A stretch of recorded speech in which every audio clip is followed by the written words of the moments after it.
अस्सलामुअलैकुम नाज़रीन, आप देख रहे हैं पीसी वर्ल्ड न्यूज़। मैं हूं रिदा सिंधु। फैसलाबाद विफाकी वज़ीर तवानाई उमर अयूब खान ने M3 इंडस्ट्रियल सिटी साइयावाला फैसलाबाद में 132 kVA ग्रिड स्टेशन और 1 विंडो सर्विस सेंटर्स का इफ्तिताह कर दिया। फैसलाबाद से मिर्ज़ा हारून की तफसीलात के मुताबिक इफ्तिताही तकरीब से खिताब के दौरान उन्होंने कहा कि वज़ीर आज़म इमरान खान का विजन है कि पाकिस्तान तरक्की करे और लोगों को बाइज़्ज़त रोज़गार मिलने समेत मुल्क में कानून की हुक्मरानी और अमन का बोलबाला हो, क्योंकि यही रियासत मदीना की असली है। उन्होंने कहा कि हमारे नबी भी तिजारत करते थे, लिहाजा हम भी एड की बजाय ट्रेड को तरजीह दे रहे हैं।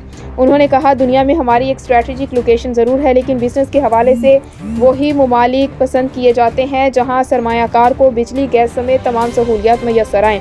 नीज़ वहाँ बैरूनी सरमायाकार भी भाग भाग कर जाते हैं। इसलिए अगर हमें तरक्की करनी है तो दौलत पैदा करने वाले मौके मुहैया करने होंगे।